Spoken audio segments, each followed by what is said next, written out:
Today we're gonna do 5 hidden features. 5. Which feature the car behind me, or most of the BMW F series.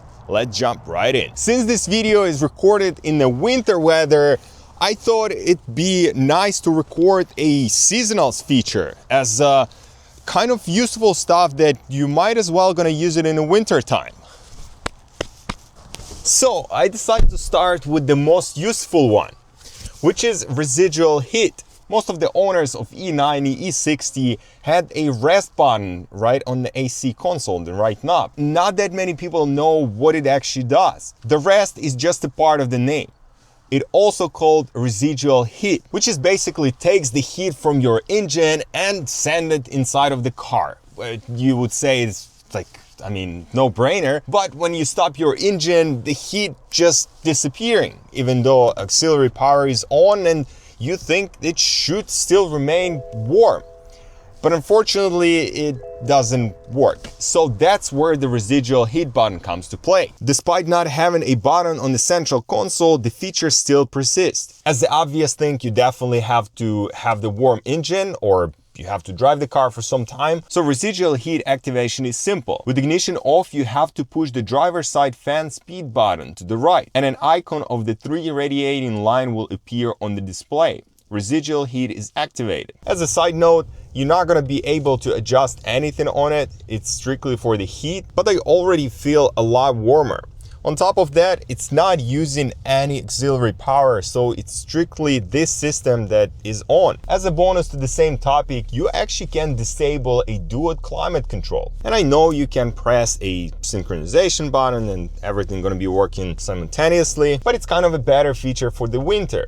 As for the summer, when you wanted to have more air for yourself and blast it into your face, you can simply disable the passenger side. We just tap in on off button, and as you can see, only the left side remain on and the right side is turned off. So now you have only one side working, which is the driver's side, and the passenger side is disabled. The next thing is really crucial for a lot of people, even just simply replacing the windshield wipers. Personally, for me, it was a struggle, because the first time I decided to replace the windshield wipers, I hit the hood, literally.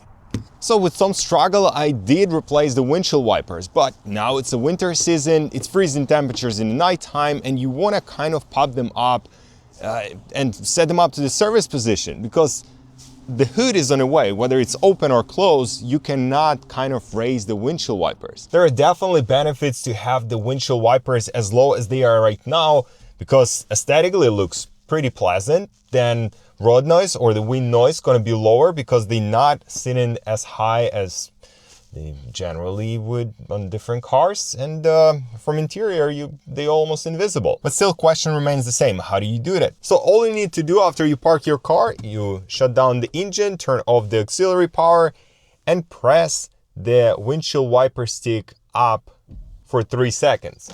The wipers right now in so-called service position, and you're ready to do whatever. Either replace them or just flip them out. And then after you're back inside the car, just press the start button and pull the trigger either way, and that's it. Also, for general knowledge, windshield washer nozzles have their own heaters.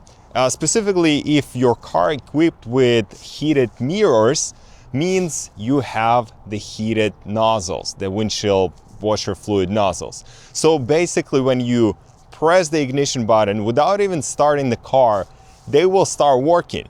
It's pretty convenient way, or it just, like I said, general knowledge. The next feature that I really like and using it all the time is the mirrors, believe it or not. Not just that.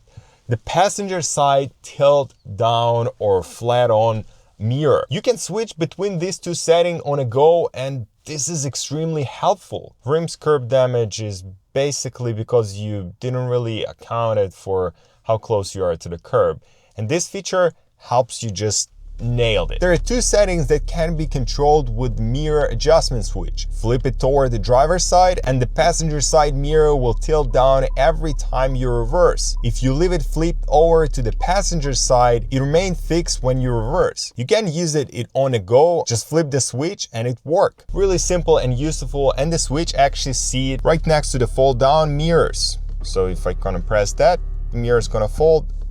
Same with pressing again, it unfolds. Also, when the mirrors are folded, when you start driving, it actually unfolds automatically. Or we can code the car and unlock features like closing windows or mirrors with just the soft touch handles or remote, and some more features. We're actually going to be going in the future on that topic, and I'm suggesting you to subscribe for that and hit that notification bell to not miss out the future videos. And the number 4 is neutral.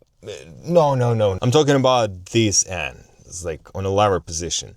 So as a lot of you know, whatever you do, this car is pretty smart and will pop the park in pretty much every single instance, whether you open your door, whether you shut down your engine, and so on. So how do you actually set the car to neutral, specifically if your engine is not running, or even if it's running and you need to just roll the car or do something that, whatever, you just wanted to set the car in neutral.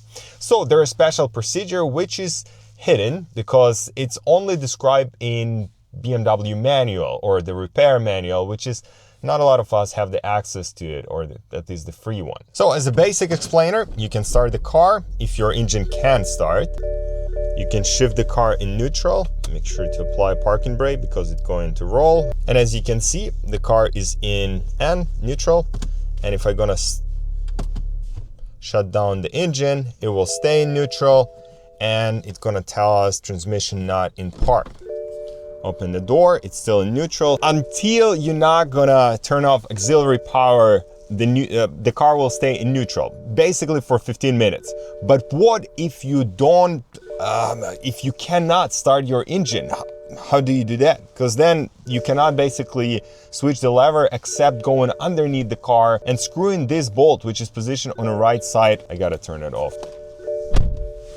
And screwing this bolt in all the way, and that's how you permanently going to set the transmission neutral. So there's another procedure to do so, and I'm gonna show you the template for it, as well as we're gonna do it like a presentation, because I know you like the actual examples. Switch ignition on, apply the brake pedal and hold it down. Press and hold the engine start button. The brochure doesn't really tell you to hold it down in the start button, but when the starter kicks in, make sure to press the unlock button on the joystick and push it forward. Why do you want to continue holding the start button? Because this is really short period of time when you need to hit the lever into the neutral. After the starter kick in, press and hold side button on the gear lever and push it one click forward, or on the neutral position. Hold the lever in end position and with the side button press for around 4 seconds. Release the selector lever and quickly move it forward by another level again to the same neutral position. The selector lever position end should display on the instrument cluster. So generally when you cannot start your engine, the starter will be spinning for roughly 20 seconds and then it will automatically stop.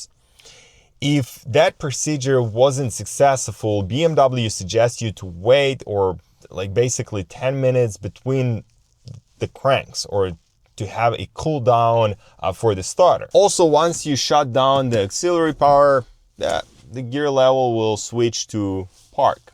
And it will stay for 15 minutes, same as with the car or engine. If presumably you'll have engine running and you wanted to have neutral, as we got through the steps.